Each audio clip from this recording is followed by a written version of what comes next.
There's an upcoming book from former Defense Secretary Mark Esper. And of course, joining the chorus of former Trump officials, putting out books, shocker.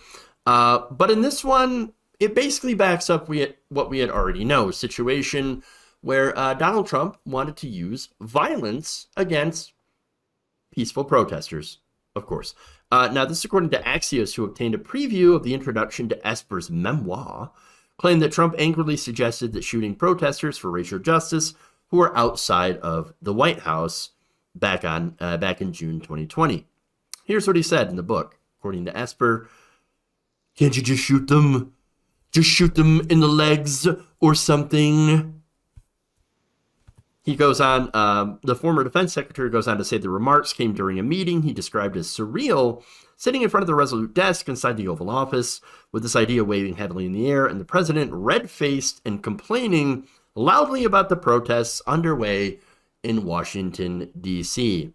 Esper's revelations corroborate another book, Frankly, We Did Win This Election, published last year by Wall Street Journal's Michael Bender, who also wrote that Trump wanted to have the military take action and not and just shoot the protesters. Just shoot them.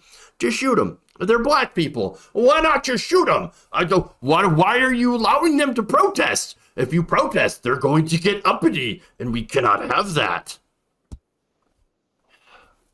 I mean, look, again, this is what they're doing. This is what they want to do to black people who are protesting for their right to not be, ironically, shot to death. Tom, thoughts?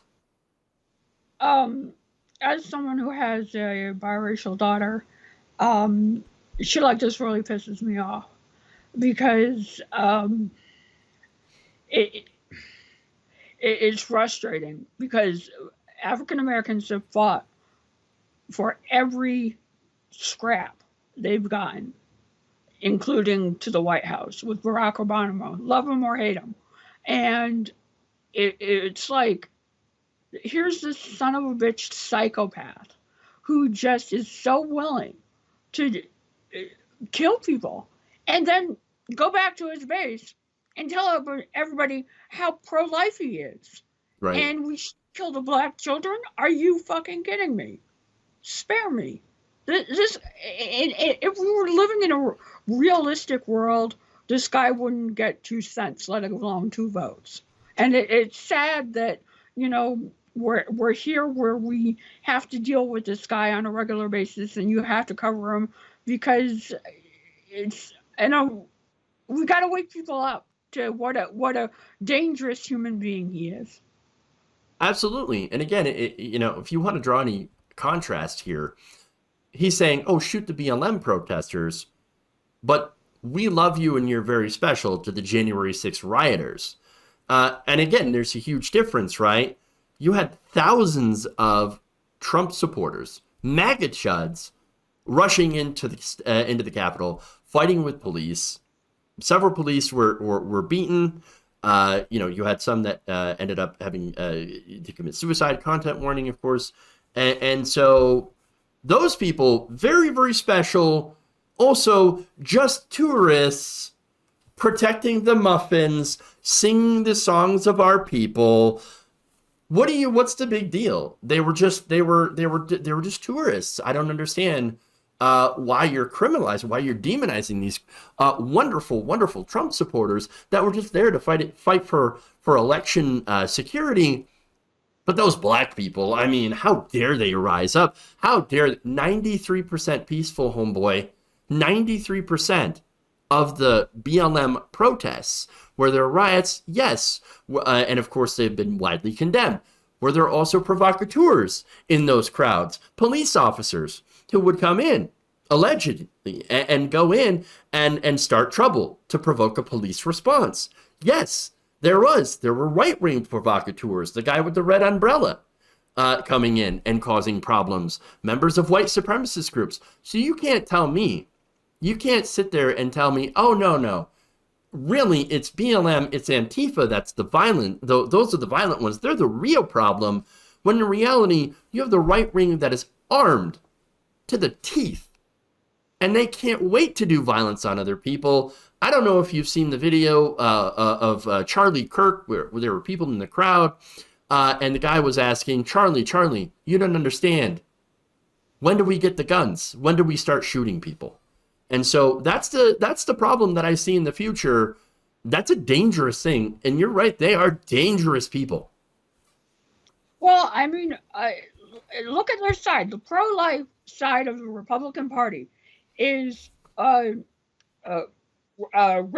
what's his name? Rittenhouse? Is that it? Because I Kyle can't remember. Rittenhouse.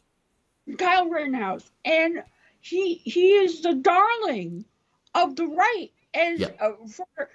For shooting unarmed people, Mhm. unarmed people.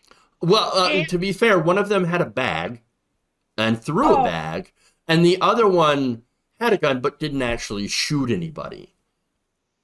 well, you know, But a it's a bag. It was a bag. And bags, we know plastic bags are very dangerous. well. This goes back to exactly what I said, right? They they make themselves out to be the victim, and here we are, where we have Mm-hmm. actual victims who tried to defend themselves against this idiot, Mm-hmm. are getting that back. And here we are seeing shown in the light of day that Donald Trump is perfectly happy with people like Kyle Rittenhouse as members of his party. And this is why we need to continuously get the word out to take these people down, because frankly, they shouldn't be anywhere near the halls of power because of the damage they do to black folks and white allies, and the willingness and disregard they are having for life. Mm-hmm. So, one more thing, too, and I just thought this is more of the funny nonsense point. Um, Esper says, the good news is that this wasn't a difficult decision. The bad news, I had to figure out a way to walk Trump back without creating the mess I was trying to avoid. So now imagine having to do your job and then trying to, part of that job being to tiptoe around to not upset the baby.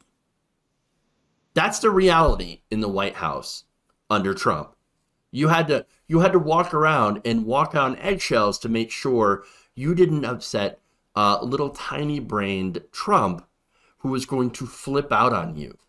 And so, I mean, that, again, and I understand that some presidents have run some pretty tough White Houses, right? And but Trump, it's one of those things where you can't give him facts and logic or tell him no. Like, you have to come up with, ways to tell him no that's not really telling him no and hoping that he forgets later. That was the kind of thing that they were dealing with in the White House. And when we're talking about really serious issues like, again, telling the military to shoot people. Insanity, just complete and utter insanity. And this guy was president for 4 years. He might be president again. And that's what goes back to what I said. He's dangerous. They're dangerous. We need to, I don't care how left wing you are. If you can't recognize how dangerous the Republican Party as a whole is, the conservative movement as a whole is, you, my friend, have the screw loose, not Donald Trump. Because Donald Trump is in it for the money. Donald Trump is in it for Yep. the fame. He Yep. knows why he's there. What are you on the left, if you're not against this wholeheartedly, fighting for? If you can't stop the menace that will just go on in the body politic if they're anywhere near power again, it terrifies me. And it should. It should terrify everyone.